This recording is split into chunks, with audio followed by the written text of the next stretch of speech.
الله وبركاته. الحمد لله الذي هدى الناس سواء الطريق، وأشكر الله الذي لا مانع ولا ضار إلا هو، وأصلي على النبي الكريم الذي بعث رحمة للعالمين وعلى آله الطيبين الطاهرين. أما بعد، فأعوذ بالله من الشيطان الرجيم. بسم الله الرحمن الرحيم. ود كثير من أهل الكتاب لو يردونكم من بعد إيمانكم كفارا حسدا من بعد أنفسهم من بعد ما تبين لهم الحق. حضرة رئيس الحفل الكريم وسادتي الأفاضل، أريد أن أخطب أمامكم خطبة عربية وجيزة حول موضوع الحسد والغبطة، فالتمس منكم جميعا أن تستمعوا إلى قولي واعلموا بالخير.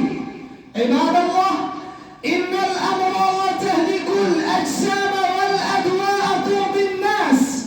اعلموا أن الأمراض تنقسم إلى نوعين: جسماني وروحاني.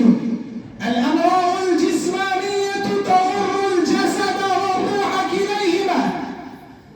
الأمراض الجسمانية تضر الجسد فحسب، ولكن الأمراض الروحانية تضر الجسد والروح كليهما.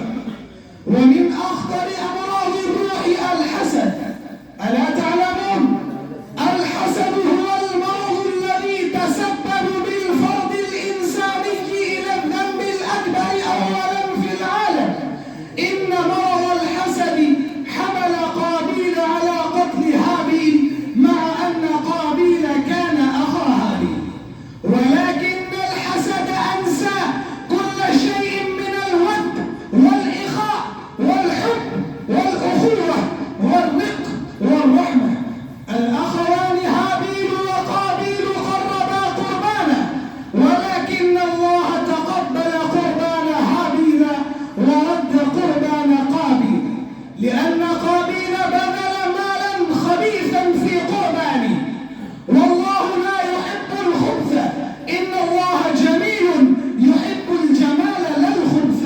إن الله نظيف يحب النظافة لا الدنس. فاشتعلت نيران الحسد في قلب قابيل، وعزم على قتل أخيه بدون ترف وفكرة. فيا أيها الإخوان، اجتنبوا هذا الحسد الذي هو أكبر الذنوب والمعاصي، وكونوا عباد الله إخوانا، ولا تكونوا عباد الشياطين، ولا تكونوا عباد الأوثان.